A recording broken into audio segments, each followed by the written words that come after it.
caramel macchiato with an extra shot and whipped cream, please. Come again? Wait, hold on. How much is that? $4.85. Okay, better drop the extra shot. What does that make it? $4.20. Better make it a small. What does that make it? $3.30. Better drop the whipped cream. What does that make it? Less calories. Oh my God, and he flew all the way to New York to tell me that. That's so romantic. It's beautiful, really. You're not even allowed to leave the state. What's that now? It is the Al Travis Show. We'd like you to get our next guest in, Shannon Watson with Majority in the Middle. Love having her on. Shannon, how are you today? I'm doing very well. How are you, Al? I'm good. How's Majority in the Middle doing? Good? We're doing good. Yeah. Okay. It's funny. I pay attention to politics all the time, as you know, as you do. Good And times. Good times. I Fun noticed times. this uptick in a lot of the political stuff and the political engagement, political things online, and I'm getting all the mail, and I was just like, what is going on? And then I realized, we're exactly a week out from Election Day. Yeah. So this is when everybody else starts paying attention. Yeah, exactly. And we don't have much going on out here. Yeah. So I don't get all that. But I presume in Minneapolis with the mayor's race, that you guys are getting a ton of stuff. I'm getting a ton of stuff. Yes, this living is the in height- Minneapolis, yeah. and St. Paul's got a contested mayor's race, and the Woodbury and Buffalo Senate seats, and then a whole bunch of other school board and other things happening. Yeah, And it's all trying to cover up the real stories of the day. You know that, right? I joke. I'm glad you're on, because actually when I read the story Thursday, Friday, whatever day it was last week, I wanted instantly to get Shannon on and say, hey, I got a bunch of questions, because you've been doing this for a long time. Yeah.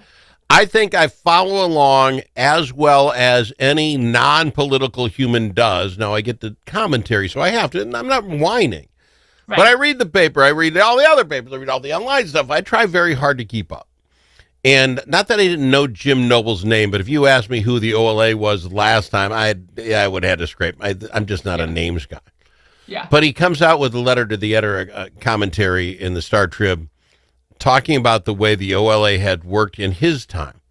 Now, he's been there 32 years, 35 years. I mean, the guy was there through everybody, and then some. I hear he's great. He's impeccable guy, as far He as... is.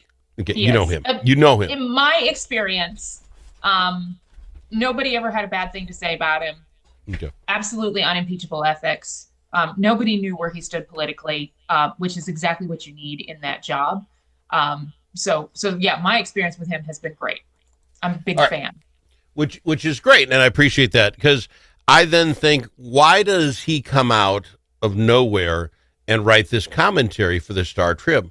I just, from what I can think, is he's not thrilled with the way the new gal's kind of being running over the coals and how this all works, so he's going to let me set the record straight. Now, coming from a guy like you say, impeccable morals and all the rest, let's read the article. And I get reading through it, and I get almost furiously mad. So, and it's all pocket. I'm just cheap. Okay. If I'm nothing, I'm cheap. The state hires an OLA guy like this guy for 30 something plus years, right? I presume he made a decent salary, not ripping him at all. Probably has some staff, that sort of thing. I don't know. We put a little money to it. You know why? Because we want to tell the people we've got people looking into this, independent folks looking over our shoulder to make us all feel more comfortable. Right. But as he tells this story, at least in this time frame, when we start looking at some of this fraud, they looked into it, came up with a report, came up with some ideas on how to fix it, and he says management said, yeah, I guess we agree with you, but we're not going to put this in front of the committee. We're not going to have a hearing on this. Yeah.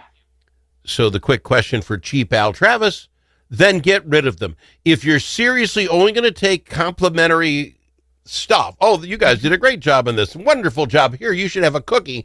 If that's all you're going to do, we don't need to pay for it. If the bad stuff we hide, and that's acceptable, I'm not thrilled. When you read that article, were you surprised? Was that just, water off a duck's back? That's how we do business up here.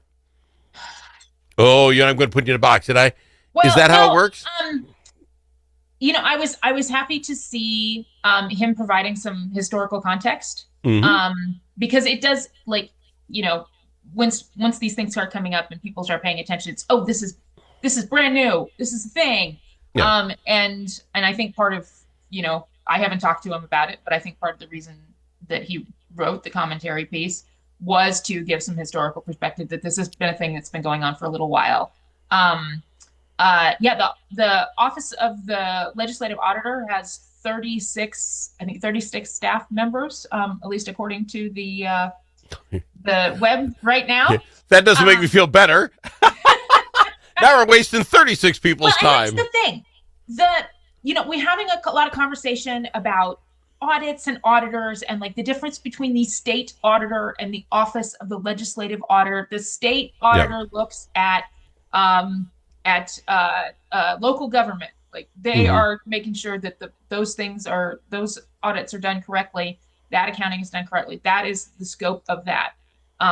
We do have a couple of candidates, I will say from both sides of the aisle, who have now started running for that office, saying that they want to get into other business. The challenge is without the legislature, that's not your business. Changing the thing, that's not your job. It is the job of the Office of the Legislative Auditor. And the Office of the Legislative Auditor is governed by a bipartisan bicameral commission.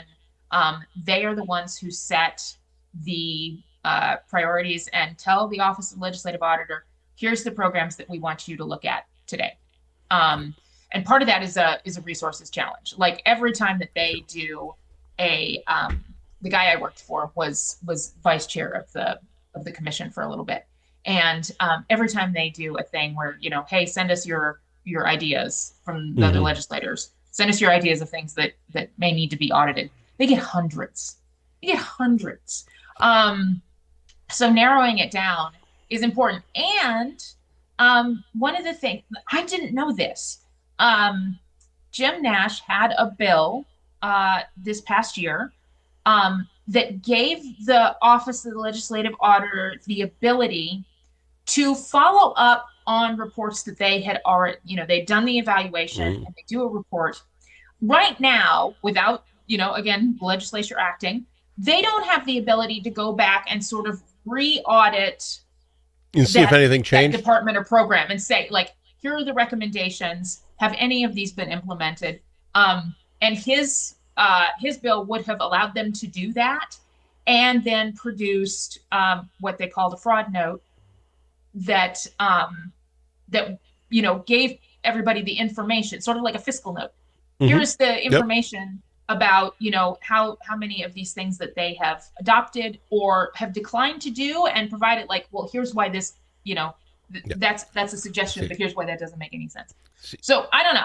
I think it's super interesting that he did weigh in.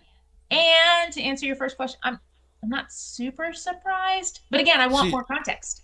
Okay, but here's more context you threw at us. Thank you very much. So there are 36 human beings we're paying salaries to go do stuff for.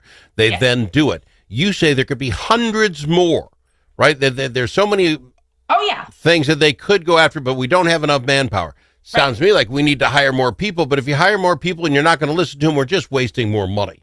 So let's just say we got to take the creme de la creme. Hundreds come in and somebody decides on the top 10. I don't know how many. Okay. Take the top 10. Shouldn't we listen to what happens then? And this gets buried. Now, I know people say it's not buried. Al could go to the Office of Legislative Assistance webpage. I could go do that and keep up on everything that goes down. But you know what? Some of us have, my job is this. It's hard for me. The plumber guy driving his kids to football practice, trying to, meet his buddies for a round of golf, does not have the time to keep up on the OLA's website to see what came out of this stuff. To me, and I rip the other side. So let's say one of these is buried on the Republican side. I blame the Dems for not saying, hey, look what they came out with. And I blame the other side. This should not be Al's job to figure this out because we have reps. Now, on the other side, you have the paper.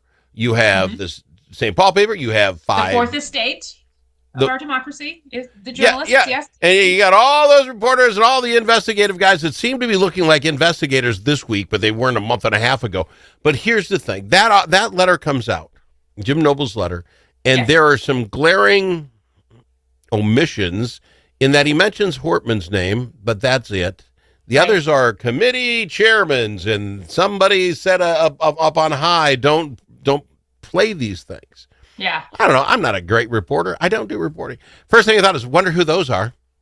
And would you think that some reporter somewhere would say, I wonder who those are. Let's look. Right. And do the article that says, oh, and who he's talking about is this person and this person, this person. And now we'll go, let's go in. Why would that happen like that, mister? And, you know, they may be in the process of doing that. We Shannon, do you only see the best in people? That's why you keep coming to the show. It's been a week. They probably had that and knew they were going to put it in the paper last Wednesday or Thursday. Well, in fairness, there is a firewall between editorial and the news part of okay. Right. Those right. two can't talk. So fair editorial enough. Doesn't know what's going to be in the paper. For the news department the next day doesn't read its own paper. No, they do. Okay. But then it's right. Not like there's nothing else going on in the world right now. Don't disagree, but in the state of Minnesota, you're the Minnesota newspaper. Yes. This is kind of big for the rest of us. The rest of us didn't know this stuff got caught on. Yeah, well, even names, how it happens. And if that's true, then you don't need an OLA. If the team in charge doesn't have to take any criticism, everything's glorious, then stop paying for it because it isn't doing what it's supposed to do. Well, and when those reports are rolled out, some of them that are just like not super interesting, but the organization that oversees the Office of the OLA, they have a meeting and the legislative auditor comes and presents the report and talks to the report and answers questions about the report. So that is done. But it's not always done in the relevant committees. Yeah. So there may be some context. This group needs the OLA group needs to scream and holler when you see all the fraud and things that are going on, and they've evidently with this one had a report, and they should go back and say, no one followed a stupid thing we said. They should be screaming up and down saying, why do this job if you're not going to listen? And maybe everything wouldn't have fixed it, but it sure points out we weren't trying very hard. Well, and I wasn't and I have a pro auditor bias because I worked for the audit department at U.S. Bank for 3.5 years. I'm not an auditor; I was an assistant, but most auditors are not really the scream and yell type. No, I'm pro auditor. Auditor Jimmy, you want to come on, Mr. Nobles? Let's talk. Let's go through this whole thing. I want to know because I don't like wasting my money to have you do something and have your work wasted. If you need this show to prop it up and we'll start yelling about what you put out there, I'm all on it. Do I want to get an OLA.com and get the regular every other week email? No, I'm not going to read it anyway. But that being said, I got to go to break. We've got a shadow watch. I don't know. I love you. Yes. But you make it hard.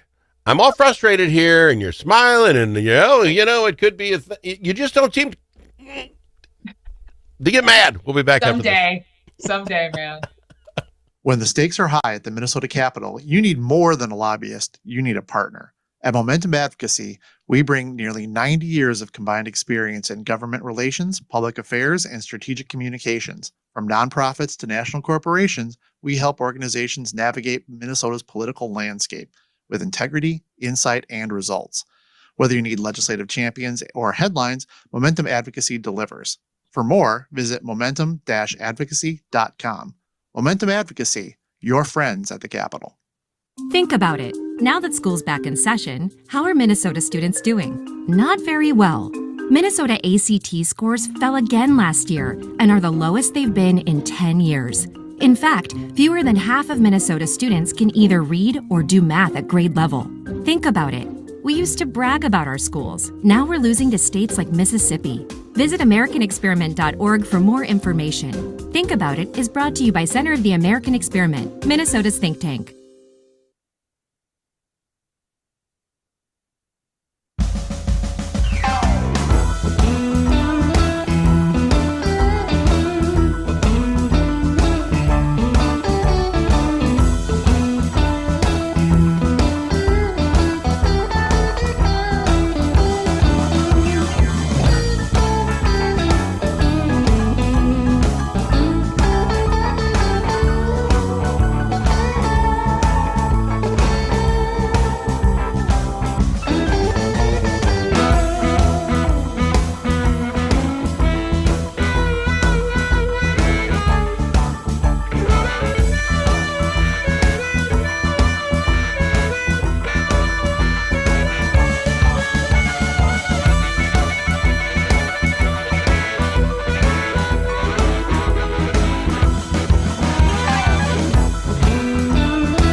Easily offended? The Al Travis Show is not for you. The Al Travis Show. All sides are welcome. We've got our Shannon Watson. She is majority in the middle. We love having her on the program. She's got a big deal going on. It's their second annual Purple Party. I would throw out, just for folks thinking, no, your J.J. Jefferson Viking jersey and the horn hat, not acceptable. We live and learn. But it is Purple Party. What's up with that, Shannon? What do you mean? Yeah, if people want to wear their jersey and their horn hat to the Purple Party, that's totally fine. You will be laughed at. No, don't say that. See, people will laugh. We've been there, done that. So we do this thing that it started last year, and we wanted to be able to bring people together, no matter your political affiliation, no matter what you think about the elections or whatever, and so we've picked a day, and it's the second Saturday after Election Day, and we decided that that's just going to be our day. And so, win or lose, we don't know what's going to happen on Election Day in any of these races, in any of these years. That we're having a party and we're going to celebrate democracy and coming together and having some fun, no matter what. And this year, we are leaning into a sort of First Amendment theme, because we all think First Amendment is pretty important. And our entertainment for the evening, him, is Brian McDaniel from Momentum Advocacy. He's going to be doing some stand-up for us. And it was a little weird when I found out he did stand-up. Quite frankly, he comes on. That's what I heard, and he was doing this bit, and I'm like, Brian? And evidently he rocks the house, so that's great. He is awesome, and he asked for permission to be a little spicy, and I said, well, it's about the First Amendment, so feel free, man. Yeah, no kidding. Yeah. So how does that all work then? I got to get a ticket. Where's this thing at? I'm looking now. It's 6 to 9 o'clock at the Expo in Minneapolis. In Minneapolis, Expo is it's the apartment building that I live in. We have a great big event space. Oh. And so it's going to be here. So it's not in my apartment. Party in Shannon's. The building is actually great because we've got a parking garage. There's an event venue just down the street. And so there's a parking garage like right next door, which is fabulous. And so we'll have food and drinks, and Brian doing the entertainment, and Majority in the Middle's 5th birthday is on Friday. Nice. We will have hit the 5-year mark on Friday, which is super exciting. And so we're going to have some birthday cake there too. And so how do you go to get a ticket? Go to majoritymiddle.org, click on the events tab, and then you can get your ticket there. Okay. And I'm also, because I only had 30 seconds off, you're going somewhere this week? You're doing a little thing? I will be in St. Cloud, well, actually technically Sartell, but St. Cloud Area Chamber of Commerce Action Summit Thursday morning.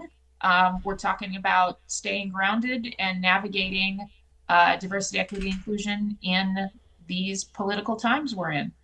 I love it. Shannon, thanks for coming on. I appreciate it. Absolutely. Good to see you, friend. Yeah, absolutely. MajorityMiddle.org.